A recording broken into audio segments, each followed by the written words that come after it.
Saludos, mi nombre es Andrea Concepción, soy egresada del programa de Patología del Habla y Lenguaje de la Universidad de Puerto Rico del Recinto de Ciencias Médicas. Hoy he venido a hablarles sobre un tema muy interesante, del cerebro. ¿Alguna vez te has preguntado cómo trabaja nuestro cerebro mientras nos comunicamos? En esta presentación vamos a discutirlo. Comencemos con esta imagen. Si observamos esta imagen, podemos ver que la persona de la izquierda le está comunicando algo a la de la derecha.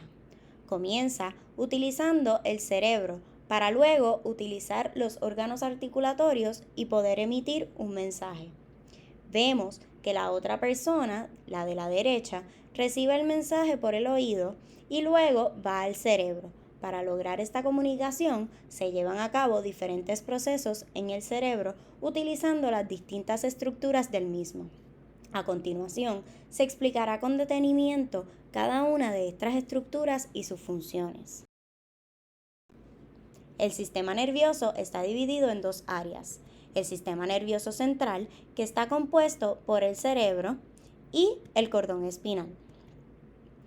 Y por otro lado, el sistema nervioso periferal, que está compuesto de todos los nervios del cuerpo, tanto los cerebrales como los espinales. A continuación, hablaremos sobre las estructuras y funciones del cerebro.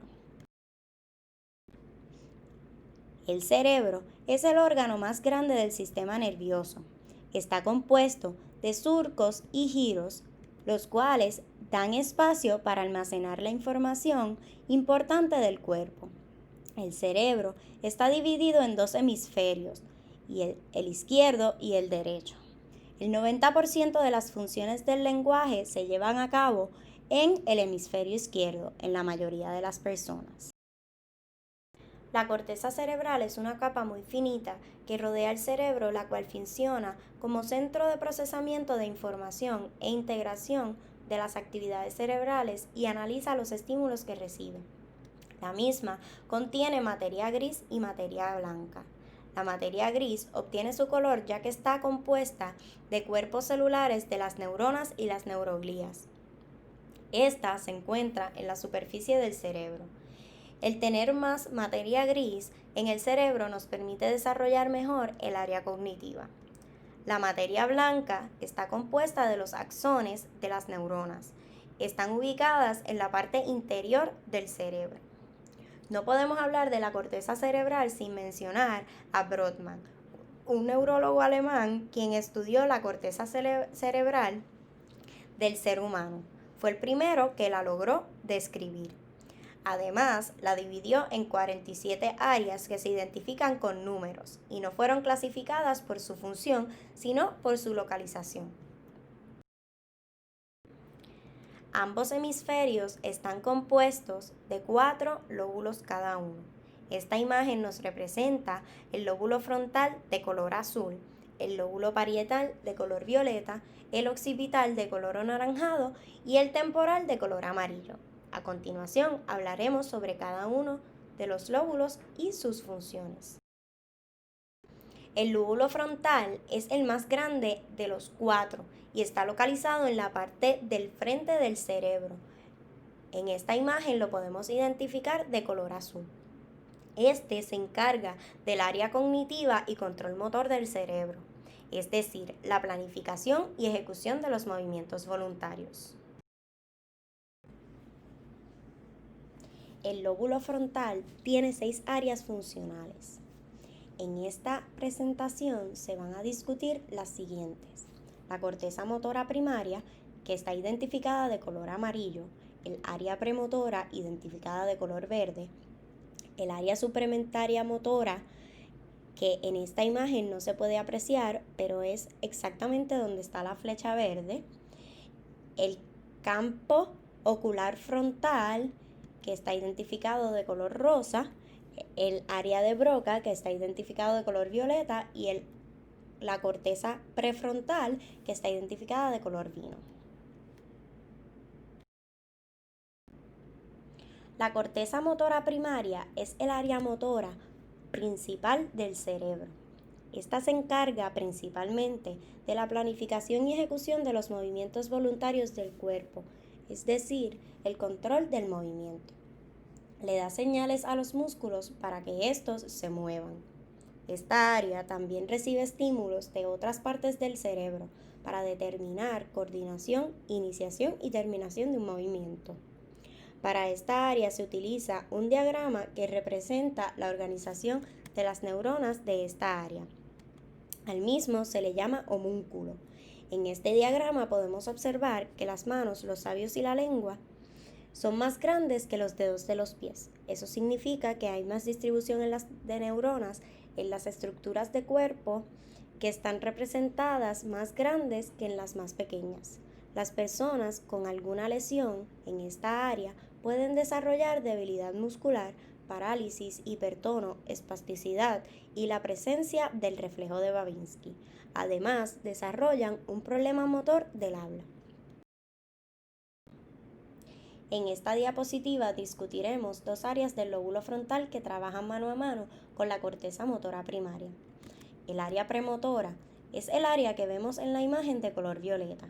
Esta área se activa durante el desarrollo y planificación de un movimiento. Las neuronas de esta área transmiten impulsos antes de que se lleve a cabo un movimiento. Luego de este proceso, la información generada se envía a la corteza motora primaria para que se ejecute el movimiento. El área suplementaria motora es la que vemos en la imagen de color azul. Esta área, al igual que la premotora, se activa durante el desarrollo y la planificación de un movimiento. Esta área es importante en la planificación y coordinación del movimiento, así como en la motivación para iniciarlo y llevarlo a cabo. También planifica las acciones en secuencia de los movimientos. Lesiones en esta área pueden causar afasia transcortical motora, en la cual el habla espontánea puede ser afectada mientras que el habla automática no. La persona puede tener problemas controlando lo que dice. El campo ocular frontal se encarga de regular el movimiento rápido de los ojos, lo que nos ayuda a enfocar la vista en lo que estamos mirando. Una lesión en esta área puede causar desviación en la dirección en la que los ojos miran. Esta área obtuvo el nombre área de Broca gracias a un neurólogo francés llamado Paul Broca, quien estudiaba la fisiología e identificó esta área como el área de facultad para articular el lenguaje.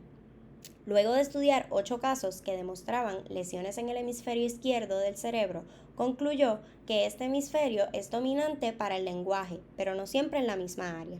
Esta área la podemos observar en la imagen de color rojo. Se encarga de coordinar la producción del habla, es decir, que es el centro de la producción del habla del cerebro. Cuando hay una lesión en el área de Broca, se llama afasia de Broca. La persona comprende lo que dice, pero no es capaz de repetirlo ni tiene fluidez al hablar o escribir.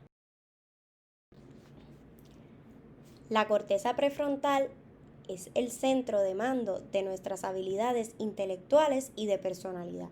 Está conectado neuralmente a áreas motoras y sensoriales, al tálamo, al sistema de memoria, sistema límbico y sistemas neuromodulares. Estas conexiones permiten organizar, coordinar e integrar el trabajo de todas estas estructuras. Por eso, esta área es sumamente importante en lo que pensamos, decimos y hacemos.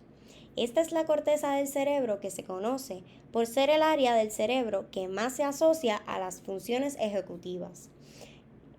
Estas funciones son habilidades que nos distinguen como seres humanos, como por ejemplo la toma de decisiones, inhibir una conducta o elaborar conceptos e ideas abstractas.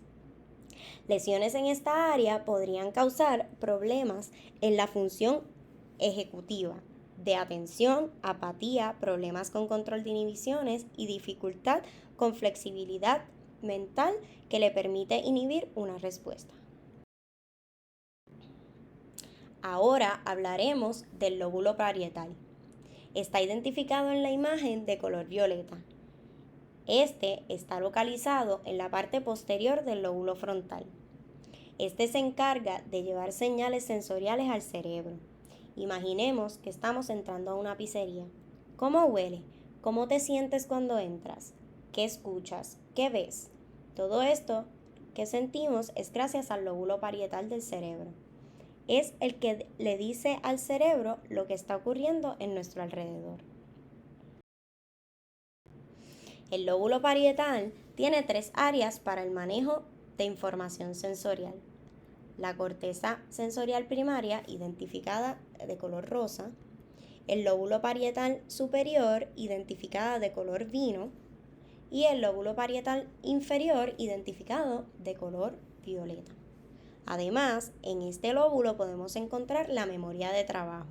A continuación, hablaremos de cada una de estas. La corteza sensorial primaria es la que se encarga de hacernos sentir estímulos sensoriales externos. Es responsable de procesar y tratar información sensorial que percibe el cuerpo por medio del tacto. Esta área es la que nos ayuda a detectar estímulos malos, como por ejemplo el dolor de una quemadura. Es a donde primero llega el estímulo para ser analizado.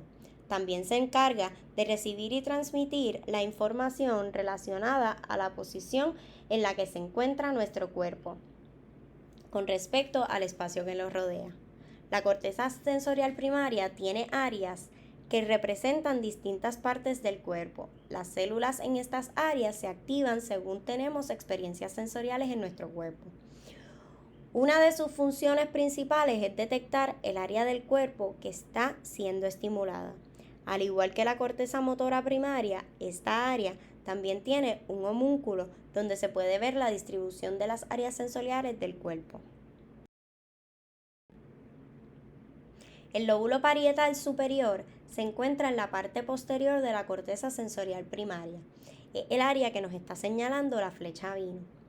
Esta se encarga de ayudarnos a enfocarnos en un objeto específico e interpretar información visoespacial del objeto que estamos viendo.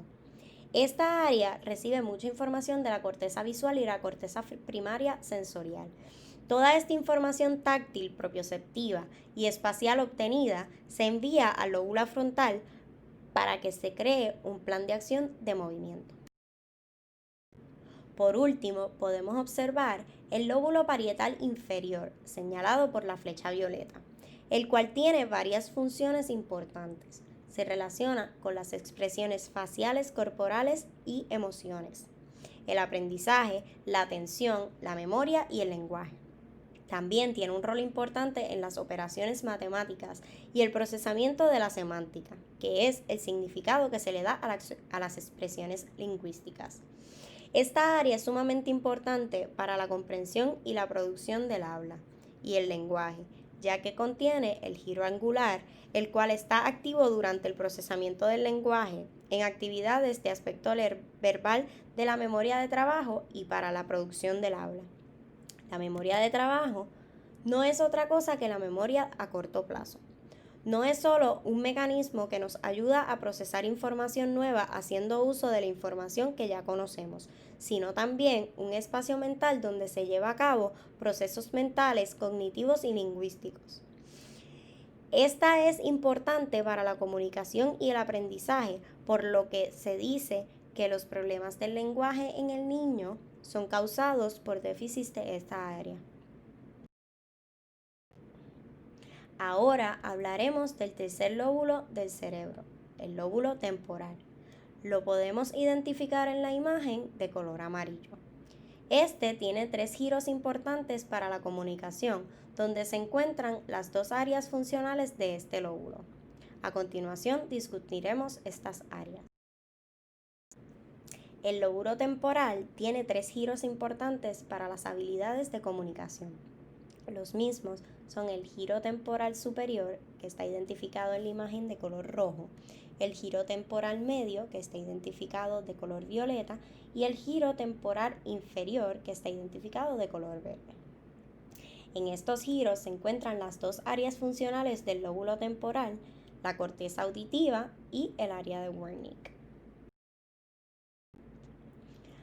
La corteza auditiva primaria está identificada en la imagen de color verde claro. Este es el centro primario para el procesamiento de información auditiva. Aquí percibimos los sonidos y es el centro primario de reconocimiento del habla y del lenguaje. En el lóbulo temporal también podemos encontrar el área de Wernicke. Esta área fue nombrada así gracias al neuropsiquiatra alemán Karl Wernicke, quien descubrió un sistema de clasificación para las afasias. Concluyó que hay distintos tipos de afasia y que cada uno estaba en un área distinta del cerebro. Nombró el primer giro del lóbulo temporal The Memory Store for the Auditory Form of Words, luego llamado área de Wernicke. El área de Wernicke se encarga de la recepción y comprensión del lenguaje hablado y escrito. Esta área nos ayuda a obtener significado de lo que escuchamos y leemos y a autocorregirnos cuando es necesario. Si hay una lesión en esta área, la persona tiene afasia de Wernicke. La persona con este tipo de afasia puede producir habla, pero lo que dice y la capacidad para comprender lo que dice se ve afectado. Las áreas temporales de asociación son otra parte importante del lóbulo temporal. Se encuentran en los giros temporales medio e inferior, identificados en la imagen con el círculo azul. Se encarga del reconocimiento y la identificación de estímulos complejos. Reciben respuestas del área de Wernicke y otras áreas relacionadas a información semántica sobre los objetos. Además, recibe respuestas de la corteza visual sobre elementos del objeto como lo son la forma, el tamaño y la textura. Si hay lesión en esta área, la persona puede tener problemas reconociendo objetos, el habla y su significado. Por último, hablaremos sobre el lóbulo occipital del cerebro.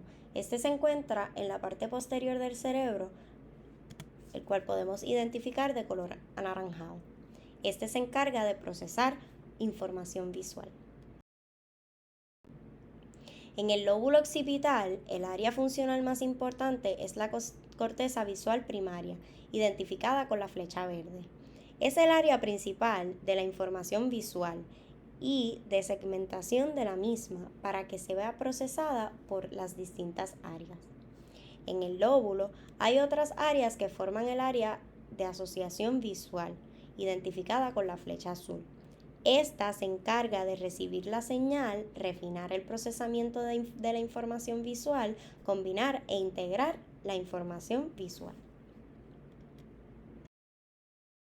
Además de los 4 lóbulos, el cerebro contiene un grupo de estructuras que se encuentran bajo la corteza cerebral en la parte interna del cerebro, el cual se le llama sistema límbico. El mismo está compuesto por el giro cingulado, el hipocampo, amígdala, hipotálamo y el área septal. Este se encarga del procesamiento de las emociones, procesos de aprendizaje y la memoria. También es conocido como el centro de control de nuestra conducta basada en instintos. La ínsula, identificada con la flecha verde, es otra estructura del cerebro que según estudios forma conexiones con estructuras corticales que se relacionan con el control motor del habla. Cuando hay lesiones en esta área, la persona tiene problemas motores del habla y de la comunicación. El sistema nervioso cuenta con 3 tipos de fibras, las cuales ayudan a que todas las áreas del cerebro se comuniquen para llevar a cabo sus distintas funciones. Estas fibras son las fibras nerviosas de asociación, las fibras comisurales y las de proyección. A continuación, hablaremos un poco sobre cada una y sus funciones. Las fibras nerviosas de asociación logran que ambos hemisferios se comuniquen entre ellos. Esto ayuda a la comunicación de las áreas importantes del lenguaje, como lo son el área de Wernicke con el área de Broca. El fascículo arcuado es una fibra de asociación que se encarga de llevar la información del lenguaje del área de Wernicke al área de Broca para que se genere una producción del habla. Las fibras comisurales es otro de los grupos de fibras que comunican las distintas áreas del cerebro. El cuerpo calloso, identificado con color violeta en la imagen, está compuesto de estas fibras.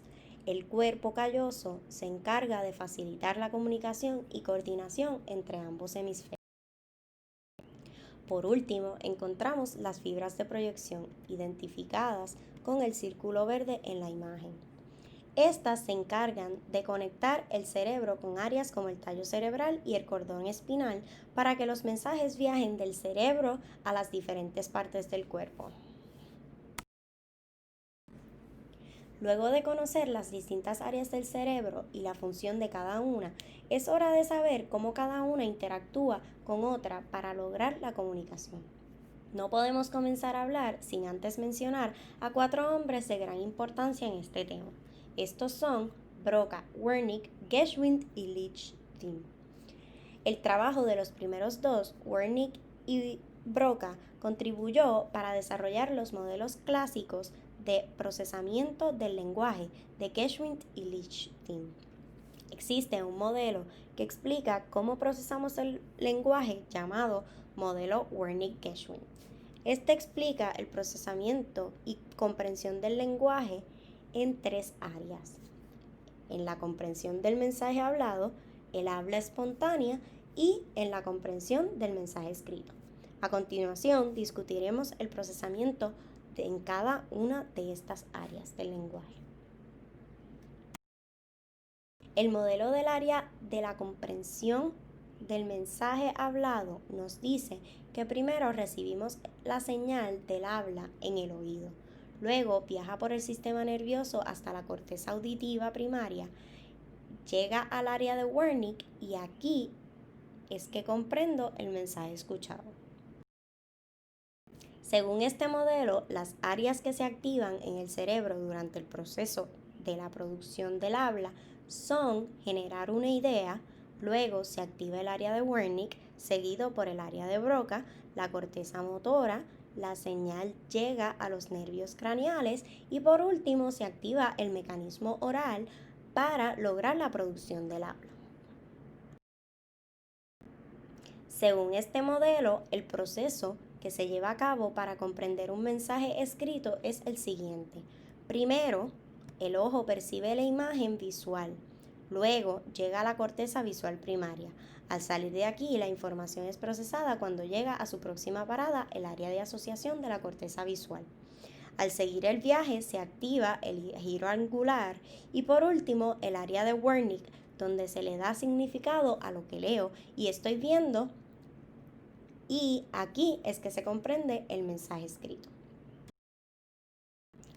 Por último, hablaremos sobre los modelos actuales del procesamiento del lenguaje. Estos modelos no son secuenciales como los modelos clásicos, sino que el estímulo viaja por pasajes y rutas. El Dual Path es uno de estos modelos actuales. Este incluye una ruta ventral, la cual viaja por estructuras de la parte superior del cerebro, y una dorsal, la cual viaja por estructuras inferiores del cerebro. La ruta dorsal se encarga de integrar información auditiva y motora. Esta ruta es la que nos ayuda a repetir estímulos. Por otro lado, la ruta ventral es la que se encarga de integrar el procesamiento de información semántica y sintáctica, lo que nos ayuda en la comprensión del lenguaje. Además de estas estructuras, existe otra llamada perisilvia. Esta se localiza entre medio de ambas rutas y ayuda también en el procesamiento y comprensión del lenguaje. Esta es la lista de referencias que utilicé para esta presentación. Muchas gracias por su atención. Espero que les haya gustado.